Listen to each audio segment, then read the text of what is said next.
I wasn't quite sure what to expect with a game called Rainbows, Toilets, and Unicorns, but what it is a humorous vertical shooter. But is this one the gold at the end of the rainbow, or should it just be flushed?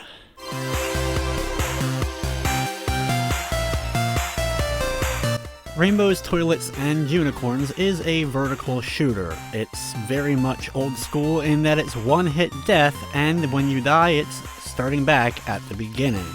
The game is broken up into 5 worlds that have 5 levels each, and you have to complete all 5 levels in a run in order to complete that world. The levels themselves, though, aren't particularly long, and each world contains 3 boss encounters along the way for you to deal with, and there's a total of 15 bosses for you to conquer. The game's humor lies within its worlds and enemies. For example, there's one with religious icons and such throughout it, another one where you're battling political icons such as the Democratic, Republican, and Libertarian logos. There's one world that's a parody of Disney and the various properties that it owns, another one about influencers with thumbs ups and hearts being the enemies you battle, and one that even contains a flat earth that you have to battle as a boss. Unfortunately, the enemies, even though they do look different world to world, are the exact same. They come at you in the same pattern, they have the exact same fire, and they have the same health. It's no different whether you're in World 1 or World 5. The bosses at least change things up a bit, but even they are kind of basic in their movements. The way they move around the screen and fire at you is really not that special for a scrolling vertical shooter. Movement-wise, I had no problem controlling my unicorn and blasting all the enemies.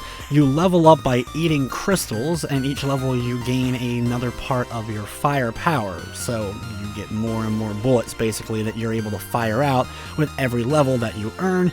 Unfortunately though, every time you make it to a new world or you end up dying, that does go back down to level 1 and you have to start over again. And when you do get powered up, the regular enemies become an absolute joke, and it really comes down to just being able to best the bosses most of the time in runs.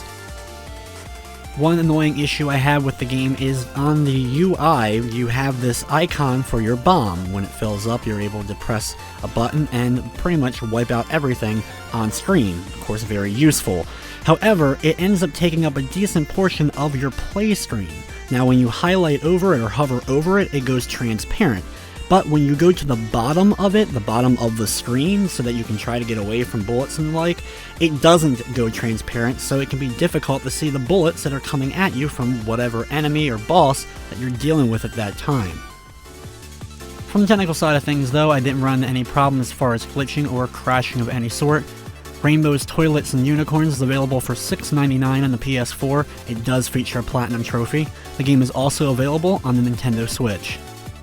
Overall, this is one of those titles I wanted to enjoy, but it just ends up having some flaws that hold it back from being one that I can easily recommend, even at the low price point. There are other shooters out there for around the same price, maybe just a few dollars more, that you're going to end up getting more bang for your buck out of. With everything said though, I'm going to be giving this one a 6 out of 10. That's going to wrap up this review though. I'd like to thank you for watching, and of course, I hope you enjoyed.